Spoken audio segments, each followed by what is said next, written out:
প্রিয় দর্শক, ভিডিও শুরুতে জানাই আপনাদের প্রতি সালাম। আসসালামু আলাইকুম। আশা করি আপনারা সকলে ভালো আছেন। স্ক্রিনে যে ভিডিও আপনারা দেখতে পাচ্ছেন, এখানে যে কেবলটা রয়েছে এটা হলো মোটরের কন্ট্রোলার বক্সের কেবল। তো এখানে মোটরে পানি উঠতেছে না, 2 দিন থেকে অনেক কষ্টকর অবস্থায় রয়েছে। তো কি কারণে পানি উঠতেছে না আমরা এসে দেখতে পারলাম, এখানে কন্ট্রোলার বক্সটা পুড়ে গেছে। পুড়ে যাওয়ার উদ্দেশ্য হলো একটাই, এখানে যে প্লাগটা রয়েছে কন্ট্রোলার বক্স থেকে সকেটে ইন করা হয়েছিল, তো এটা লুজ ফিটিং থাকার কারণে কন্ট্রোলার বক্সটা পুড়ে গেছে।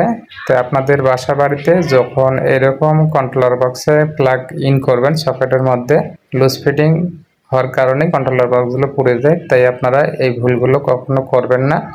তো অবশ্যই আপনাদের আমি সাজেস্ট করব আপনারা ডিপি ডাবল সার্কিট ব্রেকার একটা বসিয়ে নেবেন, তাহলে অনেকটাই ভালো হবে, কোনো প্রকারের সমস্যা হবে না, ভাগ্যটা অনেকটাই ভালো। মোটরটা এরপরে আমরা চেক করব।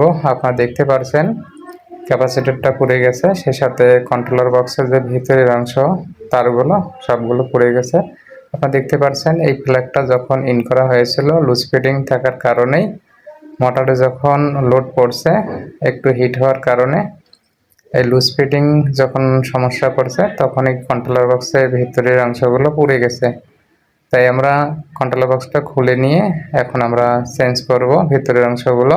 ক্যাপাসিটরটা অনেকটাই পুড়ে গেছে, তো ক্যাপাসিটরটাও চেঞ্জ করব। কানেক্টরটা পুড়ে গেছে, সেটাও আমরা চেঞ্জ করব। তো ভিতরে যে সুইচ ওভারলোড আছে এই দুইটা ভালো আছে, তো এই দুটো চেঞ্জ করার কোনো প্রশ্নই জাগে না। সেক্ষেত্রে আমরা কন্ট্রোলার বক্সটা খুলে নিচ্ছি। তো আপনাদের বাসা বাড়িতে যদি এইরকম কোনো কন্ট্রোলার বক্স বা মোটরে পানি না ওঠে, তো ভিডিও প্রথম থেকে শেষ পর্যন্ত দেখতে থাকুন, অবশ্যই আপনারা নিজেরাই ইজিলিভাবে ঠিক করতে পারবেন। ক্যাপাসিটারের যে কানেকশনগুলো তা আমরা সুন্দরভাবে খুলে নিলাম। তো ক্যাপাসিটার যেহেতু পুড়ে গেছে, তাই আমরা নতুন ক্যাপাসিটার একটা লাগিয়ে নিব। কন্ট্রোলার বক্সটা অলরেডি আমরা খুলে নিয়েছি, এর ভিতরে যে কানেকশনগুলো আমরা কানেকশনগুলো সবগুলো চেঞ্জ করে ফেলবো, নতুন করে আবার কানেকশন করব। আপনারা দেখতে পাচ্ছেন যে আমরা কানেকশনগুলো খুলে নিচ্ছি। তো আপনারা এইভাবে কানেকশনগুলো খুলে নেবেন, যেহেতু সবগুলো কেবল অ্যাড হয়ে গেছে মোটরের ভিতরে, যেহেতু হিট হয়ে গেছিলো, তো হিট হওয়ার কারণে তারগুলো কন্ট্রোলার বক্সের ভিতরের অংশ পুড়ে গেছে। তো আপনারা অবশ্যই এইভাবে কাজগুলো করবেন, এতে করে আপনাদের কন্ট্রোলার বক্সে আর কোনো সমস্যা হবে না। অলরেডি আমরা কানেকশনগুলো খুলে নিচ্ছি। আমাদের কানেকশনগুলো খোলা শেষের দিকে, এখন আমরা নতুন করে কানেকশন করব। এখানে যে মোটরের যে কেবলটা রয়েছে, তো এটার থেকে আমরা একটু তার নিয়ে নেব, কানেকশনগুলো করতে হবে ক্যাপাসিটরের কানেকশন, সেই সাথে আমরা সুইচে ওভারলোডের কানেকশনগুলো করব। তো অবশ্যই আপনারা কেবল লাগিয়ে নেবেন। তো আমরা এখন মোটরের যে কেবলটা রয়েছে আমরা তার 3টা এখন চেক করে দেখব আমাদের মোটর ঠিক আছে কিনা। তো মোটরে অনেকগুলো ক্রাইটেরিয়া রয়েছে, তারপর আমরা একটু চেক করে দেখতেছি। আপনারা দেখতে পাচ্ছেন তো আমাদের হাতে যে মিটারটা রয়েছে এই মিটার দিয়ে আমরা চেক করতেছি। আমরা যতটুকু দেখতে পারলাম মোটরের কোনো সমস্যা নেই, তো মোটরটা ওকে আছে। তো এখানে আমরা একটা সিঙ্গেল ব্রেকার বসিয়ে নিব, সেই সাথে আমরা মেশিন নিয়ে আসিনি, ড্রিল মেশিন।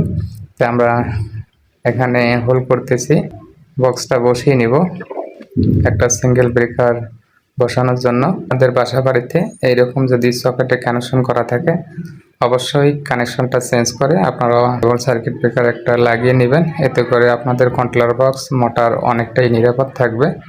আপনারা দেখতে পাচ্ছেন অলরেডি আমরা বক্সটা বসিয়ে নিচ্ছি, আর সকেট থেকে যে আমরা কানেকশন আগে করা ছিল সেই কানেকশন আমরা খুলে নিই, ব্রেকারের মধ্যে কানেকশনটা করে নেব। ব্রেকারটাই অন অফ করলেই মোটর অন অফ হবে, সেজন্য আমরা বসিয়ে নিচ্ছি। আপনারা দেখতে পাচ্ছেন অলরেডি আমাদের বসানো শেষের দিকে, সেই সাথে আমরা কন্ট্রোলার বক্সটা ফিটিং করে ফেলছি। তো এখন আমরা সিঙ্গেল ব্রেকারটা বসিয়ে নিব।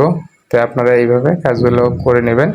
আপনাদের বাসা বাড়িতে অবশ্যই আপনারা এইরকম যদি সকেট থাকে সকেটটা চেঞ্জ করে আপনারা ডিবি ডাবল সার্কিট ব্রেকার বসিয়ে নেবেন, এতে করে আপনাদের কন্ট্রোলার বক্স অবশ্যই ভালো থাকবে।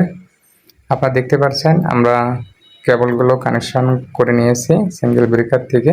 তো এখানে আউটপুট ইনপুট আমরা দুইটাই বের করছি, যেহেতু সিঙ্গেল ব্রেকার আমরা নিউট্রালটা ডাইরেক্ট করে নিয়েছি, আর ফেজটা শুধু ব্রেকারে কানেকশন করা রয়েছে, ইনপুট আউটপুট দুইটাই তো আপনারা এইভাবে কাজগুলো করবেন।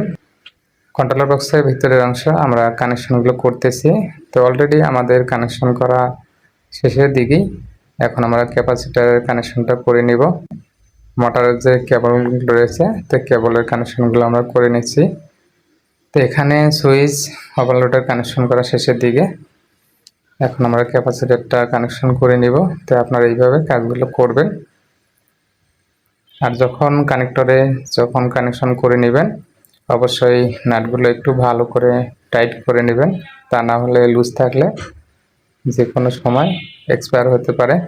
যে ব্রেকার থেকে আউটপুট সেটা আমরা কন্ট্রোলার বক্সে কানেকশন করে নিলাম। এখন আমাদের ইনপুট যেটা কারেন্টে আমরা ইউজ করি সেটা আমরা সুন্দরভাবে এখানে ডাইরেক্ট কানেকশন করে দেব। যেহেতু আমরা এসপি ব্রেকার বসে নিয়েছি, আপনারা দেখতে পাচ্ছেন। তো আমাদের কানেকশন করা শেষের দিকে। এখন আমরা ব্রেকারটা উঠিয়ে দিয়েছি।